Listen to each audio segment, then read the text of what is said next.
Okay mga kababayan, Chris Ulo po at welcome back po ulit dito sa ating YouTube channel. Okay, ito mga kababayan, mga kanalays, tatandaan nyo naman nung si Sir Nyak. Si Sir Nyak tuloy, sorry. Sir Jack. Hindi kasi ginagawa ko kasing katatawanan ho ito sa social media eh. Oo, Sir Jack ho talaga ito, Sir Jack Argota. Yung iba nagta-thumbnail ho ng Sir Nyak. Parang ginagawa kong tono ng ngongo yung thumbnail ho nila. Okay naman, huwag naman kayong ganyan. Grabe naman kayo. Ganyan na yung tao eh. Ito mga kababayan, mga kanalis, naalala niyo ho si Sir Jack Argota. Ulitin natin saan ba nagmula ho ito. Kailangan pakilala ulit natin kasi alam naman natin ito hong usaping politika. 90% ho may mga edad na ho ang sumusubaybay ho rito sa atin. Yung iba mga senior citizen, yung iba talagang super super senior citizen na. Ganoon talaga. Buti nga nakarating pa kayo diyan, 'di ba? Kaya nga tayo minsan dinadaan-daan ho natin yung ating pananalita, no? Kasi para mapakinggan, ma-catch up maigi ho ng ating mga taga-subaybay, especially ho yung may mga edad mga senior citizen na. Yung iba kasi baka hindi kilala ito si Sir Jack. Bigla na lang ho kasing pumasok sa eksena ho ito ng usaping politika. Nagmula ho ito sa Facebook. Mas kilala ho ito sa Facebook at gumagawa ho ng mga content na mga good vibes.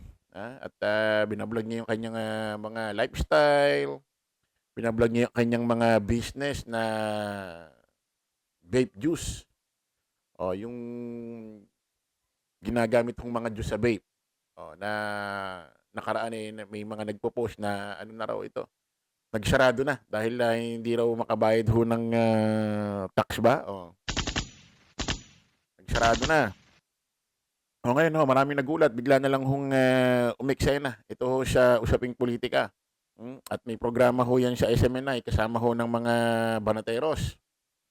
At marami nga hong nagtataka bakit kinuha raw ng SMNI ito dahil ang hirap nga ho intindihin eh. Ang nangyayari parang nagkakaroon ng comedy doon siya. Nagkakaroon ng comedy doon sa programa imbis na siguro may manonood ng seryoso. Parang napapalitan ng katatawanan. Ewan ko ba pati kaganyan dyan. Wala na itong makuha vlogger. Inamin naman ni Sir Jack na kaya raw siya talagang malabo magsalita may diferensya nga siya sa nguso. Ngongo, inamin niya naman no nakaraan sa kanyang FB page. Kaya ang problema ho kasi wala naman ho problema sa ganitong kapansanan. No? Actually nakakakita ho tayo ng mga ganito kahit nung bata-bata pa tayo. Ang problema ho rito kasi kay Sir Jack, ganito na nga ho yung nguso, may kapansanan na, palamura pa. So, ang pangit nga ho tignan. Okay lang naman mag-criticize sa gobyerno, di ba? Ganyan ho talaga rin sa Pilipinas, may demokrasya, di ba? Pero yung, alam mo yun, nakikita mo sa screen, may kapansanan na yung nguso, tapos palamura pa, parang parang asagwa, di ba? Parang asagwa kasi nga, hindi na nga maganda yung uso mo, hindi pala maganda lumalabas sa bibig mo. So, ang pangit, di ba? Hindi maganda ang uso plus palamura equals to sagwa. Nakaraan ho, viral trending ho ito si Sir Jack Aragota kasi napansin ho ito ng mainstream media at ng National Bureau of Investigation dahil naglabas ho sa kanyang social media account, nagpost ho siya ng faking medical records. So, according ho doon sa NBI ay papatawag ho nila ito. Kakausapin or hindi natin alam kung siya nahantong sa investigasyon ba or sasampahan ng demanda. Ayun na nga, nangyari na nga ito mga kababayan, may after niya kung maglabas ng faking medical records ni Pangulong Bongbong Marcos, ay nagpost ho ito Si Sir Jack Argota, ayan yung sabi niya dyan. May subpina na ko. Sa wakas, dumating din. Haha. Salamat National Bureau of Investigation sa paghatid dito sa bahay. May maikling kwentuhan at tawanan. Hahaha. See you mga boss. Ayan, Sir Jack. Oh, ayan, inastag niya, Sir Jack, NBI subpoena. Oh, may konting tawanan daw. Oh, parang lumalabas pa rito, parang, kumbaga, yung NBI sa kanya, parang wala lang. No? Parang pinakikita niya pa rito na feeling close-close sila, ganun. Oh, hayaan na natin kasi vlogger nga eh. Oh. Oh, hindi natin alam kung saan makakarating to, mga kababayan. Kasi subpoena, imbitasyon lang naman yan eh. Ah, imbitasyon ho ng NBI, kakausapin, imbestigahan, tatanungin. So, tingnan natin kung mauuwi ho siya, kasuhan. Ano? Ngayon mga kababayan, after ho maglabas ni Sir Jack Aragota ng peking medical records ni Pangulong Bongbong Marcos, peki talaga eh, kasi siyang nga mismo nagsabi. Kung hindi raw peki yun, maglabas na lang daw ng original na medical records ng administrasyon. Oh. Ibig sabihin namin mong peke, bakit inaamin mo na wala pang nilalabas? So, saan galing yan? Di peki nga. Di ba? After ho nito maglabas si Sir Jack Aragota ng peking medical records ni Pangulong Bongbong Marcos, after ho siya mabigyan ng subpoena at pinatawag ho ng National Bureau of Investigation, mukhang ipapatawag din ho, ni Senador Rapi Tulfo etong si Sir Jack Aragota sa kanyang programa na Rapi Tulfo in Action. Naku po, naloko na. Kasi mga kababayan, merong hong ipinost. Meron hong ipinost itong si Sir Jack Aragota. Na mukhang fake news na naman ho ito mga kababayan about kay Senador Rapi Tulfo. Ayan, makikita nyo ho dyan sa screen. Duterte daw ang ugat ng sistemang bulok. Question mark. Kasi may lumalabas ho sa Facebook. Actually, ini-ignore ko lang yan kasi halata naman fake news. Mga kababayan, halata naman fake news kasi imposibleng sabihin ni ni Senador Rapi Tulfo yung sistemang bulok ay ang Duterte. Posible, hindi nga ho nakikisali ho ito sa awayan ho ng Marcos at Duterte. Ang iniintindi ho nito ay yung mas kapakinabang. Hindi ho siya nakikialam diyan sa awayan ho ng administrasyong Marcos at Duterte. Kaya hindi ho natin pinapansin yan. Actually, hindi rin pinapansin ho yan ng iba't ibang vlogger. Hindi ko alam bakit ho pinansin ho ito ni Sir Jack Aragota. Ito yung post niya yun. Duterte daw ang ugat ng sistemang bulok. Paalala ko lang, Idol Rapi Tulfo ngayong panahon, nung panahon ni PRRD, isa ka siya naging masaya kasi naramdaman mo din ang kaunting katahimikan. Lalo na sa mga daanan buong Kamaynilaan.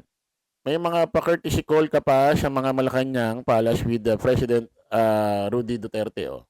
Tapos ngayon sasabihin mong bulok. Aba, kaplastikan yan, idol. So, ibig sabihin, nagbigay ho siya ng ganitong komento doon sa kumakalat ho sa social media, sa Facebook, na sinabi raw ni Senador Rapi Tulfo na ang sistemang ugat ay nanggaling sa mga Duterte. Nagbigay ho siya ng opinion dyan. So, ibig sabihin, naniniwala siya na sinabi na sinabi ho ito ni Senador Rapi Tulfo. Nagbigay siya ng opinion kasi kung hindi ka nagbigay ng opinion, hindi ka naniniwala dyan sa post na yan na kumakalat na si Senador Rapi Tulfo sinabing ganyan na ang sistemang bulok nagsimula sa mga Duterte. Una-una nasa ng video. Kung sinabi man ni Senador Rapi Tulfo yan. Kung merong post, dapat manggagaling yan mismo sa mainstream media account ni Senador Rapi Tulfo. Sa IG, TikTok, sa Instagram, sa Facebook, saan. So, wala ho siyang pinakita rito actually. Wala ho siyang pinakita rito, kundi ayan lang ho, picture na pwede namang i-edit. Ayan Duterte ang ugat ng bulok na sistema. Ayan lang ho, tuloy natin. Yung anak mong matabang congressman nga sa Quezon City, ayan, dinamay na, iba na to. Napunta na daw dun sa anak, tumalo na, tumalo na. Yung anak mong matabang congressman nga sa Quezon City, di umano'y may 1 billion flood control budget sa distrito niya kahit not flood prone. Nasasakupan niya siya ang pinakamalaking budget kahit hindi naman binabaha. Haha. Tapos lakas sa gumastos ng painom sa ibang bansa. Ah, Birthday naman 'yon, wala namang problema doon. Tsaka may mga pera naman 'yan, personal naman nila 'yan. Tapos lakas gumastos ng painom sa ibang bansa. Mantakin mo 4 million daw di umano ang nagastos niya sa 2 gabi lang. Ako di ako naniniwala doon. Exaggerated 'yun. Kahit sinong matinong negosyante, hindi kayang gumastos ng ganon. Pero na lang kung may illegal na ginagawa, posible yun. Hindi Kahit walang illegal na ginagawa, kayang gumastos ng mayaman yun. 4 million? Kaya. Ako lang may kakilala gumastos, higit pa dyan. Walang illegal. Nasa kanila naman yung pera naman nila yan. Anong pakialaman mo? Anong pakialaman mo? Tsaka paano mo naman nasabing kahit mayaman, hindi gagawin yun? Bakit? Lahat ba ng buhay ng mayaman susundan mo? Anong klaseng opinion niya? Anong klaseng opinion niya, pantanga? Kasi nasabi niyo, kahit sinong matinong negosyante, hindi kayang gumastos ng gano'n. Paano mo nasabi? Hindi kaya gumastos ng matinong negosyante ang gumastos ng 4 million? Paano mo nasabi? Lahat ba ng negosyante, mayaman, nasusundan mo ang buhay nila? Di ba? Asa na ba? Kinakailangan daw pag gumastos ng gano'n, illegal na agad ang ginagawa. Anong ano yan? Anong komento yan? Yung kuya mong si Ramon Tulfo, napunta naman kay Ramon Tulfo na, isipin mo mga kababayan, dahil lang sa isang fake news post, kung sino-sino na dinamay ni Sir Jack Aragota. Dapat hindi ganyan, Brad, kasi dapat iba yung iba yung pananaw mo sa bali-balita sa vlog mo. Sa post mo sa Facebook kasi unang-una may programa ka na sa SMNI. So ibig sabihin kumbaga nagiging representative ka ng programa ng SMNI. Kung binibigyan mo ng halaga ang programa ng SMNI, dapat di ka ganyan. Ang pangit Siyempre pinatulan mo yung fake news tapos may programa ka sa SMNI. 'Di ba? Dapat ibahin mo yung ibahin mo yung klase ng pag-post mo. Dapat talagang legit. Isipin mo dahil lang sa post fake. Putik, kung ano-ano na kinomento mo, sino-sino na dinamay mo. Napunta doon sa anak ni Senador Rapi Tulfo, napunta na kay Ramon Tulfo. Anong klase ito? Yung kuya mong si Ramon Tulfo, di ba fake news, peddler yon? Bakit di mo pagsabihan yan, kuya mong gurang? Nasisira na imahin nyo dahil sa kanya. Pero mukhang hinahayaan nyo lang. Bakit Kasi wala nang sisirain? At si Erwin Tulfo, napunta naman kay Erwin Tulfo. Dahil lang sa post ito dahil lang sa post na fake news post to kung sino-sino na nadamay. Kung saan na tumalon. At yung kuya, at si Erwin Tulfo alias Ben Dalo, tama pa ba na ginagawa niya sa Senado? Bakit parang pinagtatanggol at pinagtatakpan niya pa ang mga demonyong sila Tambaluslos and goons? Akala ko ba against kayo sa korupsyon? Bakit wala kayong ginagawa sa nangyayaring karumal-dumal na nakawan? Bakit parang hinahayaan nyo lang na pagnakawan ang taong bayan? For your info, Jack Aragota, halos lahat nga ng lumalabas sa investigasyon sa flood control anomaly, puro nanggaling sa administrasyon Duterte. Although nagduktong pa rito sa administrasyong Marcos, pero dito na nagkaroon ng investigasyon. Dito na pinutol. Tulad nga nung Diskaya. Diba? Inamin nila, nagsimula sila sa DPWH at tumanggap ng malalaking proyekto sa administrasyon Duterte 2016. At halos lahat pa ng sabit dyan, nagsimula sa administrasyon Duterte. At nag-expose si Digong dyan 2019 na alam niyang maraming korupsyon sa DPWH pero wala nangyaring investigasyon. Hindi nagkaroon ng investigasyon sa Senado, sa Congress, wala. Wala rin kahit napakulong sa administrasyon Duterte na isang politikong mandarambong, wala. Samantalang sabi ni Digong dati, sa panahon niya raw, hindi ito ang panahon ng pagsasamantala. Yung problema, ang daming nanamantala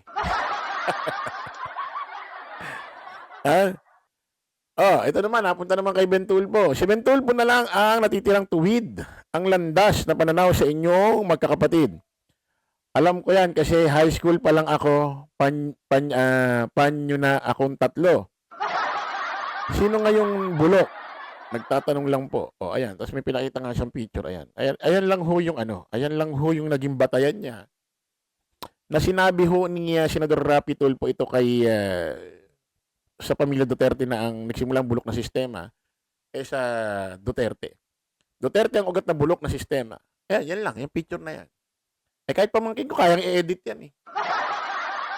Tapos nakalagay sa ilalim, ayan, Senador Rapi Tulfo. Para kunyari, sinabi ni Senador Rapi Tulfo. Pero wala. Wala ho. Hindi ho, wala, hindi malaman kung saan nanggaling ho yan. Yung issue na yan, kung sa sinabi ni Senador Rapi Tulfo sa isang interview, nanggaling sa isang post. Kasi kung galing sa post mismo ni Senador Rapi Tulfo yan, malamang ang gamitin niya dyan sa picture, yung mismong post na ni Senador Rapi Tulfo. Eto wala picture. Tapos may nakalagay na Duterte ang ugat na bulok na sistema. Sa baba, may naka-highlight siya ng Senador Rapi Tulfo. Ayaw mo kang sinabi ni Senador Rapi Tulfo. Pero walang ganito. Hmm. So, dito ho nalalaman talaga mga kababayan ko anong quality vlogger ho itong si Jack Aragota. No? Anyway, pagmumukha mo pa lang naman talaga, di ba? So, tingnan natin kung anong magiging reaksyon ho ito ni Senador Rapi Tulfo, mga kababayan. Or baka i-share niya ho ito sa kanyang FB page na katunayang fake news. Ano? At maganda patawag ito si Sir Jack Aragota, Senador Rapi Tulfo. Ha? Doon sa programa mo. At gisahin mo siya. Okay, kita-kita ulit tayo sa panibagong vlog. Bye-bye po.